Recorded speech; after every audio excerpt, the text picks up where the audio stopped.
బంగారి బంగారి నిన్నే.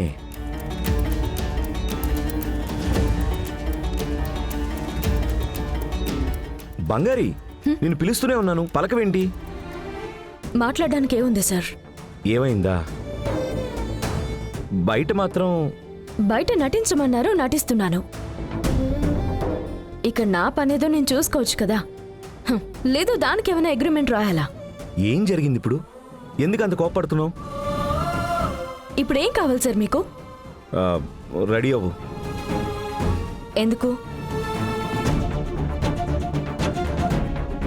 అది అలా డిన్నర్కి వెళ్ళేసి వద్దాం. ఎందుకు?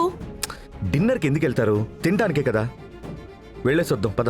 ఏ ఆ డిన్నర్లో మనం క్లోజ్గా ఉన్నామా లేదా అని జాన్సమ్మ వచ్చి చెక్ చేయబోతున్నారా? బంగారి నిజమేగా రవి సార్, ఏదో ఒక కారణం ఉంటేనే కదా మీరు తీసుకుని వెళ్తారు, అందుకే అడిగాను. అక్కడికి ఎవ్వరూ రారు.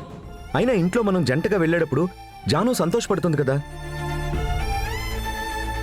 జానుకి మనిద్దరం కలిసే ఉంటున్నామన్న నమ్మకం ఇంకా ఎక్కువ అవుతుంది. ఇలాంటివన్నీ చేస్తేనే జానుని నమ్మించగలవు. సారీ సార్, ఇవాళ నేను డిన్నర్కి రాలేను. ఏ? నాకు తలనొప్పిగా ఉంది, నేను రావట్లేదు. బంగారి టేబుల్ బుక్ చేసేశారు, వెళ్దాం పదా. చెప్తున్నాను కదా సార్, ప్లీజ్ కంపెల్ చేయకండి.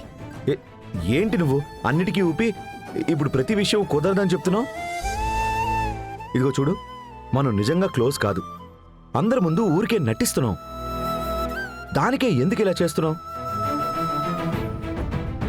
జాను మీద నీకు ప్రేమ ఉంది కదా. ఇంకేంటి మరి, బయలుదేరు. మీకంటే నచ్చిన వాళ్ళని లవ్ చేస్తున్నట్టు నటించడం ఈజీగా ఉండొచ్చు. నేను మిమ్మల్ని నిజంగా లవ్ చేస్తున్నాను. మీరే నన్ను లవ్ చేస్తున్నట్టు యాక్ట్ చేయమని అడిగితే నా మనసు ఎంత కష్టంగా ఉంటుందో కొంచెమైనా ఆలోచించండి. బంగారి, నాకు ఈజీ ఏం కాదు, కష్టంగానే ఉంది. జాను కోసమే ఇదంతా ఓర్చుకొని చేస్తున్నాను. ఇప్పుడు నువ్వు వస్తున్నావా రావట్లేదా? పాపం కదరా బంగారి. అవును బ్రో, బావ రోజు రోజు ఎక్కువ చేస్తున్నాడు. ఏమేం చేస్తే బంగారి హర్ట్ అవుతుందో అవన్నీ చేస్తున్నాడు. ఈయన్ని అడగడానికి ఎవరూ లేకుండా పోయారు కదా.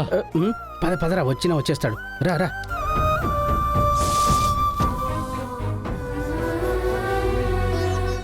జాన్సమ్మా చెప్పు కేడి. వద్దులేండి, మీరు బిజీగా ఉన్నట్టున్నారు. నేను తర్వాత వచ్చి చెప్తాను. కేడి, విషయం ఏంటో చెప్పు. ఏంటి, ఏమైనా ఇబ్బందా? వద్దు జాన్సమ్మ, చాలా బాధపడతారు. మరెందుకు ఇలా పరిగెత్తుకుంటూ వచ్చావు? నేను బాధపడ్డానికి ఏముంటుంది, అన్నీ చూసేశాను.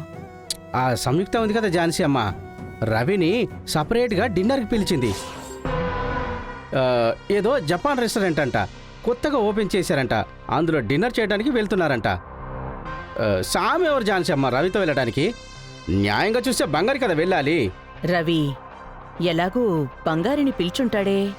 ఎలా జాన్సమ్మ అంత కరెక్ట్గా చెప్పారు? బంగారిని తీసుకువెళ్తేనే కదా వాళ్ళిద్దరూ లవ్ చేసుకుంటున్నారని నేను నమ్ముతాను. ఓ, కరెక్ట్గా చెప్పారు జాన్సమ్మ. రవి నిజంగానే బంగారిని పిలిచాడు. ఆ పరిస్థితిలో బంగారిని చూస్తుంటే ఎంత కష్టంగా అనిపించిందో తెలుసా?